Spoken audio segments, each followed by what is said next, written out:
Tina Ivanović nedavno se razvela od Zvezdana Andžića sa kojim je bila u braku 25 godina. Njih dvoje su se rastali još u aprilu prošle godine, a ona je sada u jednoj emisiji priznala da je imala podršku bližnjih, ali i kolega. Bilo je tu dosta kolega, ali ne bih da imenujem. Hvala im na tome, poručila je pevačica, a potom otkrila trenutnu prirodu odnosa sa bivšim mužem. To se desilo u aprilu, ali ne može čovjek da se oporavi brz. To je isto kao neka mala smrt, tako da, ali idem dalje. Sporazumno smo se razveli, ostali smo prijatelji, nema zle krvi, normalni smo ljudi i tako i treba da ostane, objasnila je pevačica u emisiji. Nakon razvoda pevačica se posvetila sebi i svojim najbližima, a nedavno je objavila emotivnu fotografiju na kojoj je sa bliskim prijateljem Strahinjom. Tina se oglasila povodom njegovog rođendana te je čestitku objavila javno i pokazala sa kim najviše provodi vreme nakon razvoda.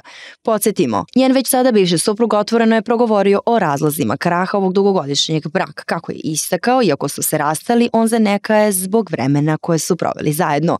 Uživao sam sa Tinom punih 25 godina, ne kajem se. Tina je žena koju sam voleo najviše na svetu i dalje volim. Započeo je Zvezdan pa nastavio. Kada se vratila iz Frankfurta, preuzeo sam sve i vodio sam njenu karijeru. Bio sam zadužen za organizaciju, pogađao poslove u njeno ime, naplaćivao iste.